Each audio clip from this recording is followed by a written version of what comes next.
మనకు సొసైటీకి కొన్ని లక్షల అప్పులుంది, అట్లా చాలా కోఆపరేటివ్ సొసైటీకి కొన్ని లక్షల అప్పులుంది.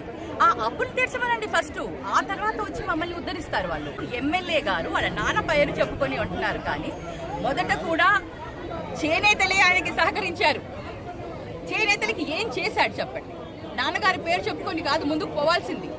చేనేతలకు వాళ్ళు స్వయంగా ఆయన ఏం చేశాడో ఇవాళ చెప్పాలి. అంతేకాకుండా మా ప్రభుత్వంలో, వైఎస్ఆర్సీపీ ప్రభుత్వంలో చేనేతలకు ప్రతి సంవత్సరం ఆర్థిక సహాయం చేశారు. ఈ రోజు కూటమి ప్రభుత్వం ఏం చేస్తుంది? ప్రతి ఒక్కరికి కూడా పెన్షన్ ఇస్తా అన్నారు. ఎక్కడ ఏ సహాయము, ఏ ఆర్థిక సహాయము కూడా చేయట్లేదు కూటమి ప్రభుత్వం. ఈ రోజు వాళ్ళు మాట్లాడుతున్నారు. ఏంటి వాళ్ళ ఉద్దేశం? ఏంటి?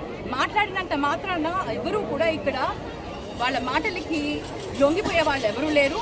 ప్రజలు అందరూ కూడా, చేనేతలందరూ కూడా చాలా నాలెడ్జ్ ఉన్న వాళ్ళు. వాళ్ళకి తెలుసు ఈ కూటమి ప్రభుత్వం వెనకాల ఉన్న వాళ్ళ కుట్ర ఏంటి అని. ఆ కుట్రని మేము ముందుకు సాగనివ్వము. డెఫినెట్లీ మేము దీన్ని అడుగుంటాం. విలీనాన్ని అడుగుంటాం. ఇప్పుడు ఆల్రెడీ మేము అందరికీ కూడా మెంబర్స్ కమిటీ చెప్పాము, వాళ్ళందరినీ కూడా ఎడ్యుకేట్ చేశాము. అయినా కూడా అసలు ఇమీడియట్గా ఎలక్షన్స్ కండక్ట్ చేసి బోర్డు ఫామ్ చేయాలి. ఇక్కడ ఇవన్నీ కూడా చేయకపోతే కోర్టు ద్వారా వెళ్తాము.